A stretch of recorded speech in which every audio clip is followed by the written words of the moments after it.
Hello. This is going to be your first curriculum related activity in regards to debate and rhetoric. And what we're going to do is we're going to talk through aspects of what is public speaking. We're going to start by looking at a Washington Post survey that was done in relation to what people are afraid of. Then I'm going to have you do some reflection questions based on that. From there, we're going to watch two video clips, one on a new mindset that I'm going to ask you to exhibit when you're in this class, and two, a CBS News broadcast that will talk about how to overcome your fear of public speaking and strategies that can help with that. And then finally, I'm going to go and give some notes on what I call the triple P method to public speaking. And this method will actually be what I use in relation to our Comp 3 rubric for the speeches that you're going to give. We're going to use this method and practice it with a couple activities early next week. And then by the end of next week, you're going to develop a speech about what are you grateful for by exhibiting aspects of the triple P method in relation to this class. And we'll schedule times for you in mini groups to present your speech. So here we go. What you need to open right now is the document that you see on the screen in front of you. It's called Fears and Strategies for Public Speaking. As I talk through and show the clips, your job is to take notes as you listen. I would encourage that you have a split screen on your Chromebook where one of the two screens open. On one side, have my tutorial running, and on the other side, have yourself filling in notes and any questions that you may have. Okay? All right, so here we go. Fears and strategies for public speaking. So, sorry about that. The Washington Post actually did a survey a couple of years ago that took 1,000 random Americans and asked them what they were afraid of across the country from all different parts, rural, city, etc. And they put together a compilation of a list where they found that what were people actually afraid of? And what you're going to notice by a very slim margin, the top fear of most Americans is public speaking. So more people have a fear of public speaking than they do of a zombie attack, drowning, claustrophobia, and all of that. So right now, what I'd like you to do as you look at this graphic is I'd like you to tell me, what do you think are the greatest contributors to fears related to public speaking? And question two, what are some elements of public speaking that make you anxious, fearful, or uncomfortable? And so here's where I would pause the tutorial and jot down some thoughts. And the reason why you're doing that is because public speaking in itself is really a mind game. It's an aspect where you're standing in front of a group of people, and many people will tell you it is much harder to present to a smaller group than a larger group. Think about one of the reasons why you're afraid. And I'm going to tell you, confronting in a high school classroom, one of the things that I see is peer pressure and peer judgment. You are very concerned about how you come across to your peers, how you are portraying yourself. Your peers are very critical, especially at the high school level. And so when you have to present to a group of your peers, it is intimidating. One, because there may not be friends there. Two, you're worried about what people think about you. And that anxiety can manifest itself into real physical symptoms. You can shake, your heart rate increases, your palms get sweaty. Some people I've had break out in rashes as they present. And so it doesn't mean that that fear is going to go away. Instead, I want you to learn, we're going to talk about how to confront it. How do you actually become mindful of what you're feeling? And one of the biggest strategies that they talk to you about for public speaking is that you actually recognize your fear. You say, I am afraid, but instead turn it into words of, I am excited. I am excited to try this activity. I'm happy to see what I'm going to do. And that methodology of positive thinking can actually turn how you give the speech. It doesn't take away your anxiety, but it changes your anxiety and manifests it into something positive. You are never going to stand on stage. One of the worst things to say to people is calm down, just calm down. You don't have the capacity sometimes to change your physiological state of calming down. It's impossible. So instead, what psychologists and other people that are into public speaking say is recognize your anxiety and turn it into something positive. So thinking about that, answering those two questions, like I said, pause if you need to finish your answers. And I'm going to move on to the next set. We're going to watch a video on growth mindset versus fixed mindset. Psychologists by the name of Carolyn Dweck came up with this ideology about humans and how they actually will deal with aspects of criticizing and anxiety and dealing with situations of themselves. One of the things you have to learn in public speaking and debate is you are going to fail sometimes. And I don't mean failing grade. I mean that you're going to mess up, that you may lose your eye contact, that when you speak, you lose your place. And one of the things you have to learn about is I'm going to ask you to approach this class with what's called growth mindset. Growth mindset is the ideology that you will see it and overcome it and take, if you're given critique, if you fail, you learn that it's part of the process and you'll strive to do better next time. So this video is going to ask you two things. First, what is the difference between fixed and growth mindset? So I would almost split this question in half, and on one side describe what is fixed mindset, and on the other side describe what is growth mindset. From there, you will then fill in the table that you see on the document, and you're going to describe the differences. So when a person is confronted with failure, how would a person with fixed mindset versus a person with growth mindset approach it? Critical feedback. When given feedback, how would a person under fixed mindset approach it versus a person under growth mindset? Tasks and effort. When having to place effort and motivation into doing things, how would a person with fixed mindset approach it versus growth mindset? When obstacles are in place, how would a person with fixed mindset versus growth mindset approach it? And finally, risks and success, taking risks and finding success. Last part here is how would a fixed mindset versus a growth mindset person approach it? So I'm going to show the video through its entirety. The video is going to be fast, so feel free, and this is what the benefit of having this tutorial is, pausing it, jotting down typing in your thoughts, and then going forward.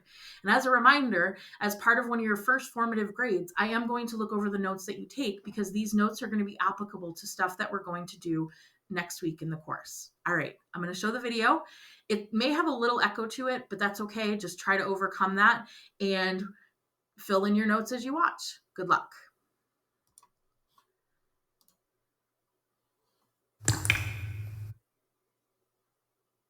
Researcher and Professor Carol Dweck uses the term mindset to describe the way people think about ability and talent. Dweck delineates between two different mindsets that exist on a continuum. The first is the fixed mindset, which suggests that your abilities are innate and unchangeable. The second is a growth mindset, which views it as something you can improve through practice. In a fixed mindset, you view failure as permanent, but with a growth mindset, you see failure as a chance to learn and even pivot. Those with a fixed mindset are more likely to view critical feedback as a personal attack, while those with a growth mindset will see it as a chance to improve, where they can develop new systems. With a fixed mindset, you're more likely to choose easier tasks and put in minimal effort. After all, if talent is fixed, why bother improving? Why even try? But with a growth mindset, you're more likely to embrace challenging tasks and work hard to improve. Those with a fixed mindset are likely to give up when they face an obstacle. Meanwhile, those with a growth mindset will view obstacles as a chance to experiment and solve problems. In a fixed mindset, the focus is on measurable accomplishments. But with a growth mindset, the focus is more on a journey of continual improvement. With a fixed mindset, you're less likely to take creative risks. But with a growth mindset, creative risks are simply a way to innovate and improve. Ultimately, your mindset influences everything from creative risk-taking to how you view feedback to whether or not you finish difficult tasks. And in the end, it's one of the greatest factors in determining whether or not you grow and improve in your abilities.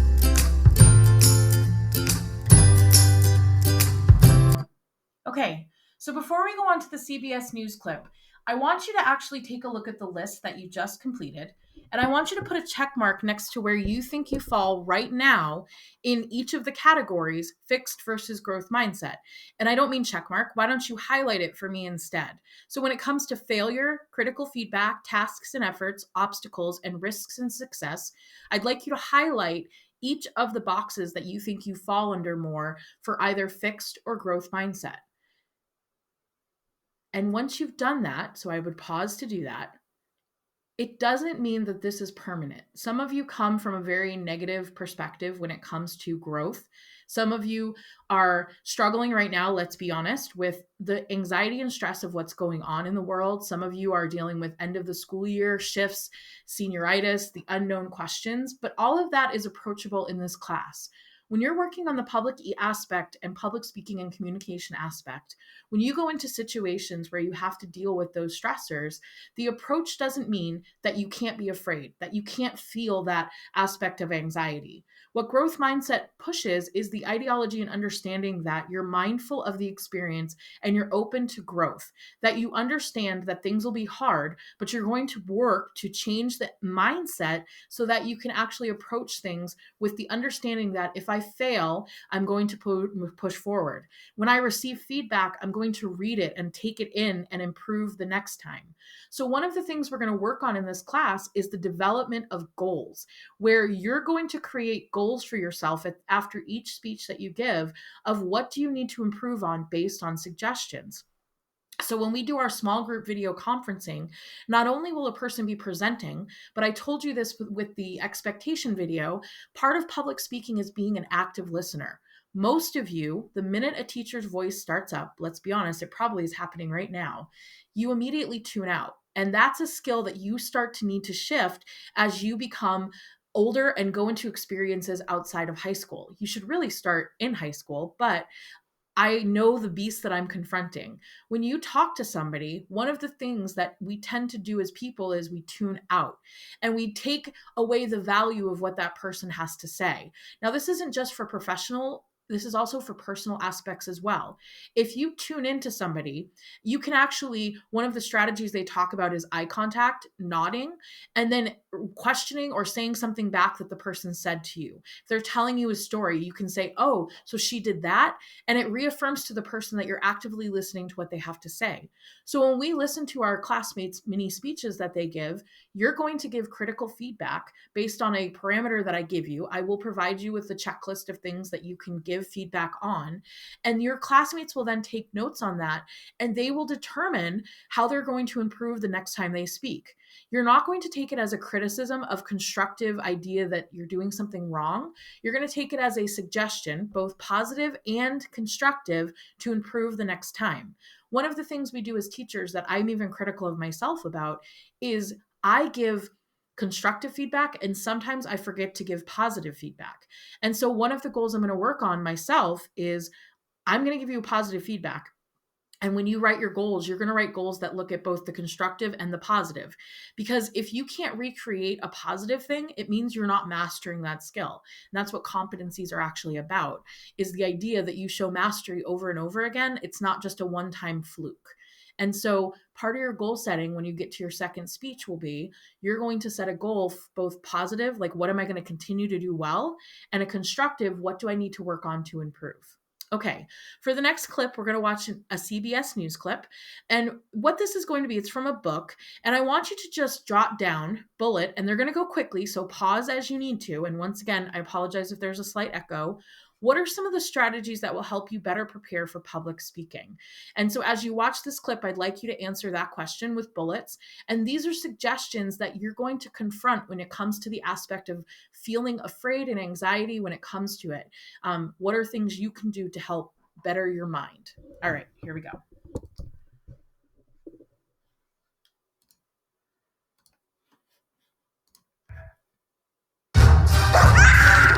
You're so funny, Shell.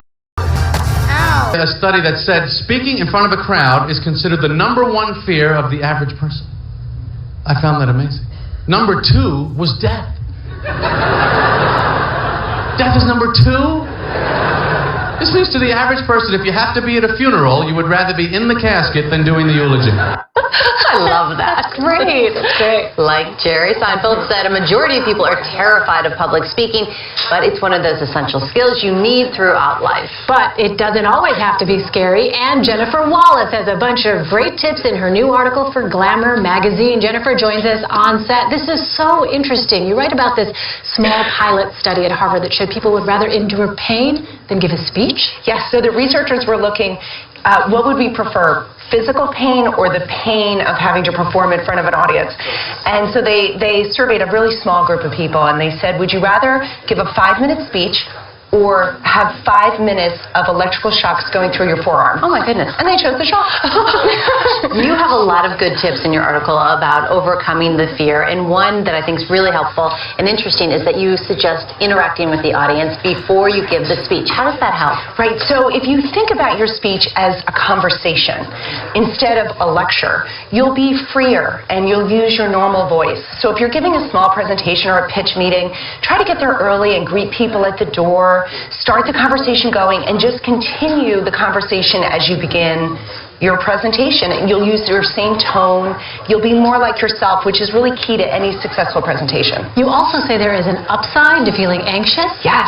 So this is growing research is suggesting that if you can harness your anxiety and look at it as energy instead, it actually will help your performance. One study up at Harvard Business School asked 140 people to give a speech. Half the group, they told them to calm down, the traditional advice, calm down before your speech.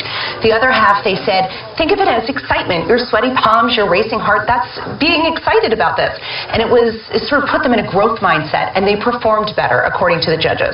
So it's more mental in terms of how you it's approach all it. mental. Yes. All right. And so how about in terms of memorizing your speech? Should you memorize the whole thing, just parts of it, key bullet points? Right. So one of my tips is to memorize the first 30 seconds, which is really the hardest part for anyone, the start. It'll keep you on autopilot when you're your most nervous, and it will build a confidence that you'll see through the rest of your speech. You also say to pause a lot, and someone who's known for doing this is none other than President Obama. Let's go ahead and listen. A little bit later, you're going to hear from a guy who I hear has been talking about launching a potential political career.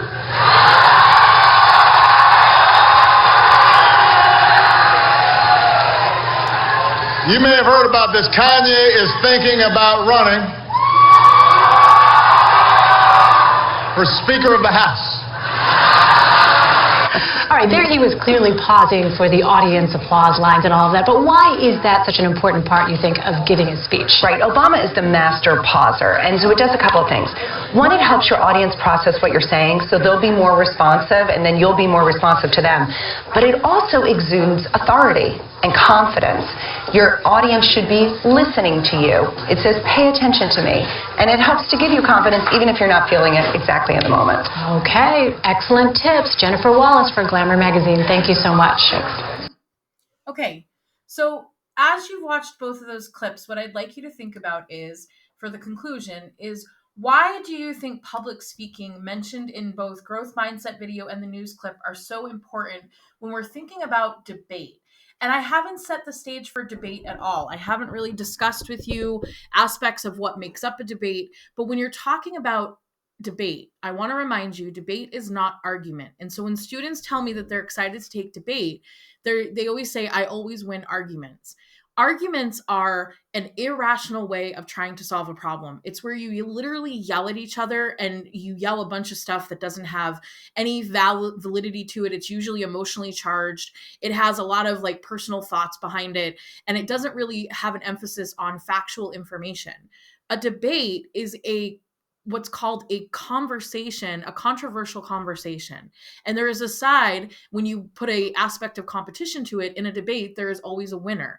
But a debate is using facts and opinion intertwined with making an argument about a topic.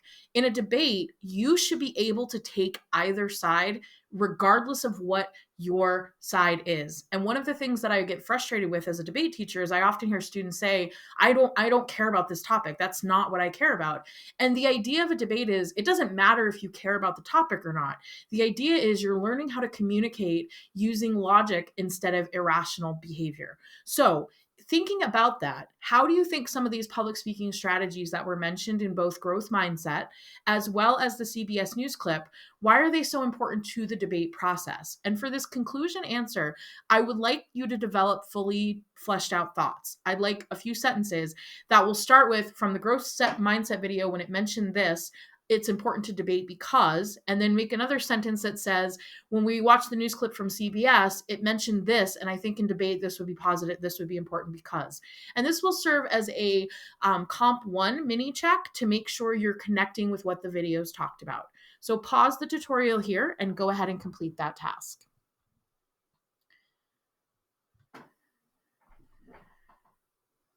All right, so for the remainder of the tutorial, I'm actually going to walk you through what is my triple P method to public speaking. There are 3 major things that I'm going to grade you on when it comes to Comp 3 in relation to your ability to speak.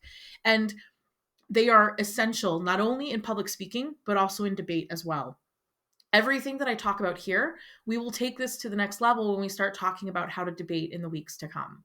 So, the first P, there are questions. If you look on the document, what is the first P to remember for public speaking, and what are the 2 steps to remember for the first P? So the first P is actually preparation. This is the steps you take prior to the actual speech or debate. And the first thing you need to do is rehearsal. As you develop your speech, you need to read it over and know your subject backwards and forwards. It does not mean memorize the whole thing. I don't expect that. It's not logical or possible. But rehearsal does mean that you consider speaking it out, saying words that you don't know. One of the things that students tend to do in speeches is when they don't know a word, they look to their teacher and say, I don't know how to say this. Well, when it comes to my public speaking class, you better know how to say it. And if you don't, ahead of time, email me or we can touch base and we can set up a phonetics key so you can say the words correctly.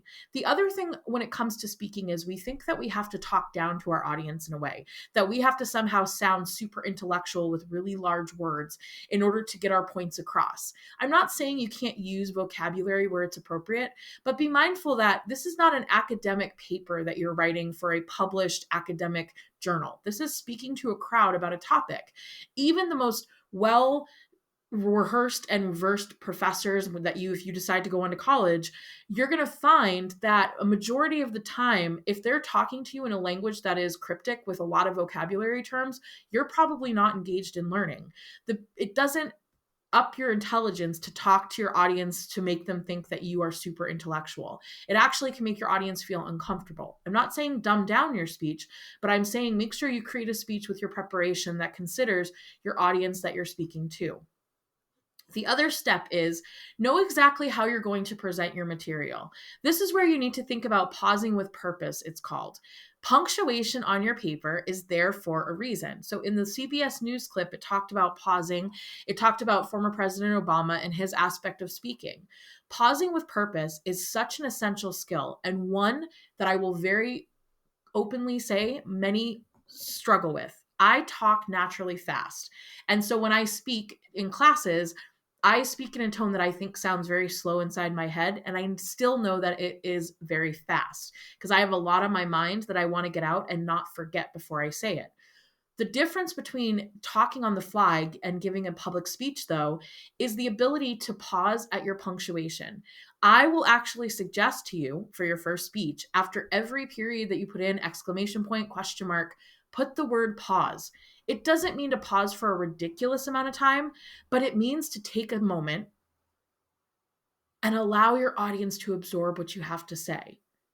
It's such an effective strategy and one that we don't normally do because one of the fears that we have is silence makes us afraid that we're like missing something, but silence is not a bad thing. It can actually help your audience catch up with what you're saying. If there's a joke, if there's something serious you want the audience to take in, if you watch really good comedians, you're going to notice that they pause with purpose, not only to collect their thoughts, but they also pause to give the audience a chance to remember the joke and then laugh at it accordingly. Okay, so on to the next question. How should a speech be organized? When you write a speech, I'm going to ask you to set up your speech with a hook, supporting evidence, and a powerful conclusion. Your speech should be treated like a circle. The first thing you mention in your speech should come back in the powerful conclusion, and your hook should be related to what you're going to talk about. Now, what's fun with your hook? It's 1 to 2 sentences. It shouldn't be very long. It can be a story. It can be a question. It could be a quote. It could be something that will really draw your audience in. And we use the word hook on purpose. You've done this in English classes and social studies. The idea of a hook is you want to draw your audience in to go, why did they say that? Remember though, no shock and awe and no tangents. Don't randomly say some quote that you think connects, but your audience is going, what does that even mean? Make it something relatable and something meaningful, and then get into your speech. So you're going to do your first speech on what are you grateful for? And grateful in this respect, I'll have a tutorial on defining what that word actually means and how to do it. And I'll have formative feedback where I'll check in with you. But your hook should be, maybe it's a quote in relation to whatever you're talking about or whomever you're talking about. Supporting evidence. This is where you intertwine stats and the personal stories.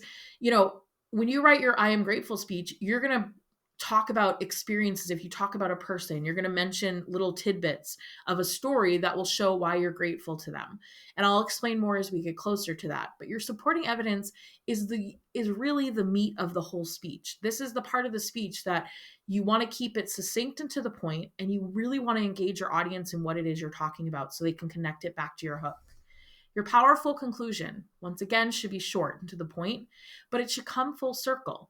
Whatever you mentioned in your hook, a very important strategy that I always do, and I even do this in my own teaching, is I remind my listeners of what we started with at the beginning of whatever it is I'm talking about. Your speeches will not be as long as my 70-minute blocks where I teach, but I always try to come back to what we talked about at the beginning of class.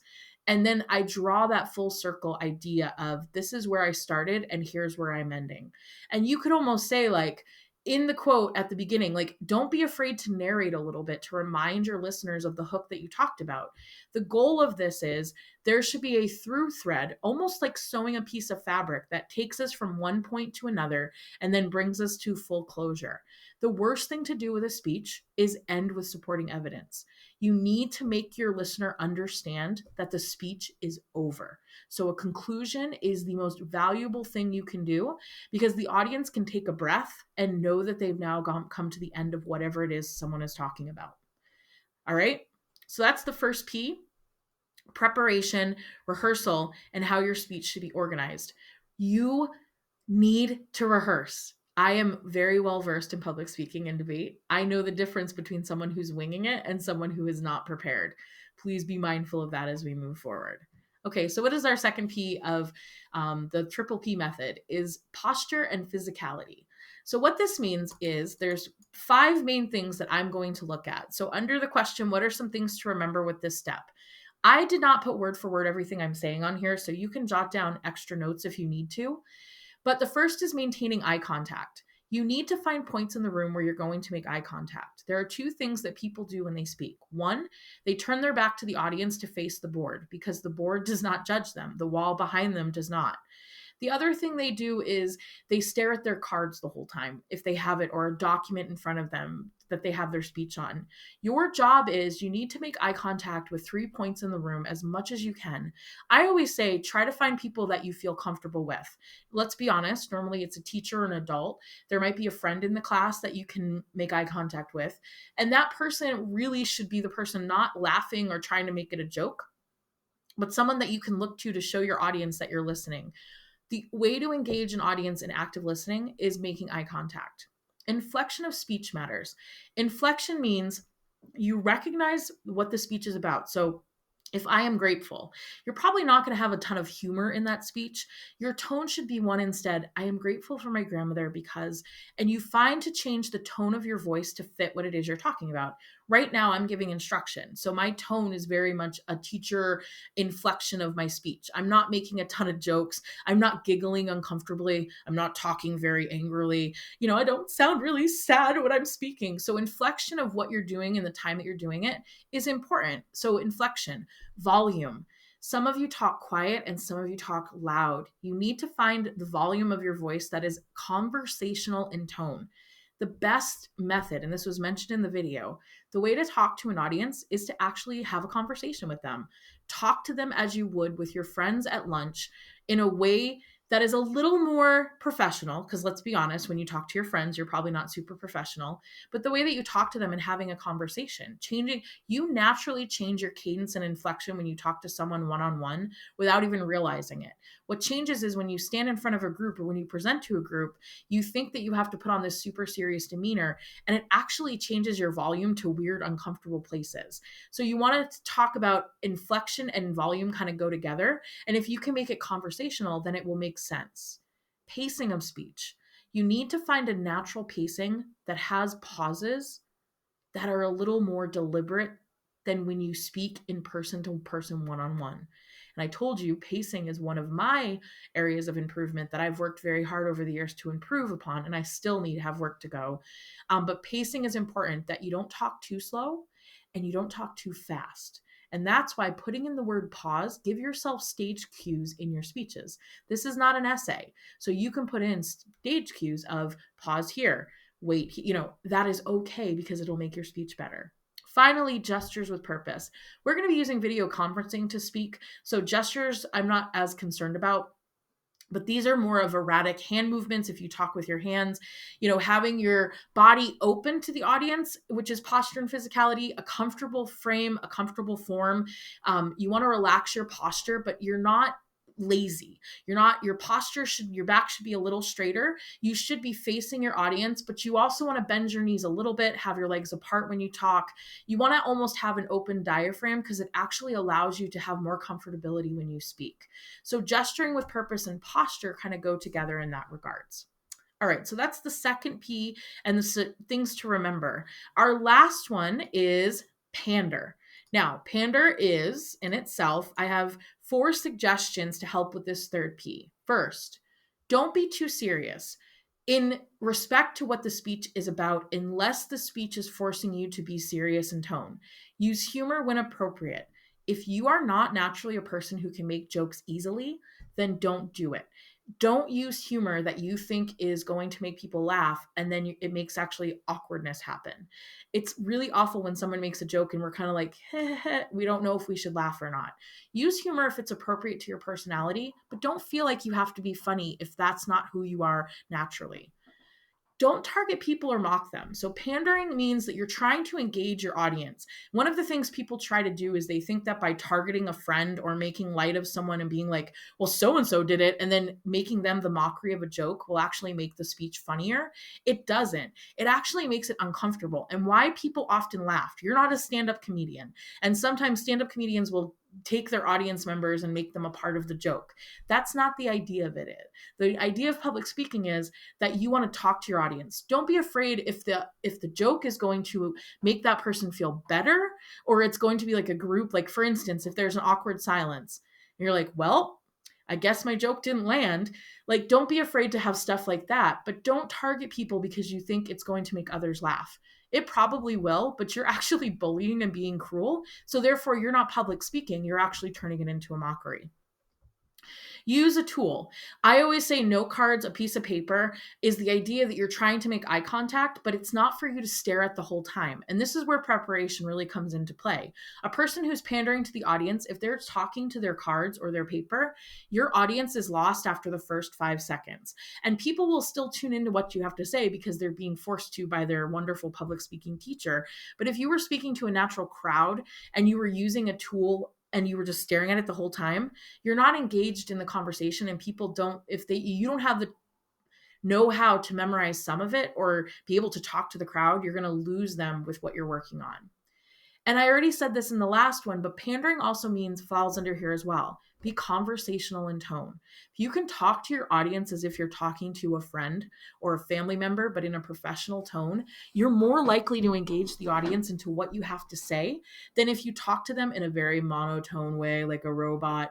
Or if you get erratic with your tones, it can get a little daunting for your audience to take in what you're having to say. So instead, have a conversation. Talk to them as you would talk to a friend. Add a little bit of a professional twist to it because you're not just talking to your friends. You want to be mindful of the words you're using. It shouldn't be something like silly or with words that you would say to just your friends because it is a school setting environment, or if it's at work, whatever. But part of communication is your ability to show confidence. Pandering also means to be confident so that you actually sound as an expert in what you're talking about. Debate is, yes, I would say about 45% of it is preparation. 55% of it is confidence in talking about what you're focused on. The more prepared you are is great, but having the confidence to be able to bring that information forward is going to help you win or lose debates. And so if we get back into the brick and mortar structure and have the debate process, you're going to find that some people are super good at research and finding facts, but when it comes to the actual debate process, some struggle with that. And there are others on the team that will compensate with their confidence to be able to speak and use those facts and intertwine them in a way that will engage the audience. And the same should happen in your speech. Okay, so that is the tutorial on that will take you for the remainder of this week. It is a longer tutorial, but it is broken up over a couple days. Your notes and all of this should be submitted into Classroom by Friday the 3rd. And once again, this is one of your first formative and a little mini summative on Comp 1 on that question that's bold that says conclusion on page 2. So please make sure to finish this. And if you have any questions, don't hesitate to ask for help. Good luck, and I can't wait until we start getting into your speeches and using this method next week.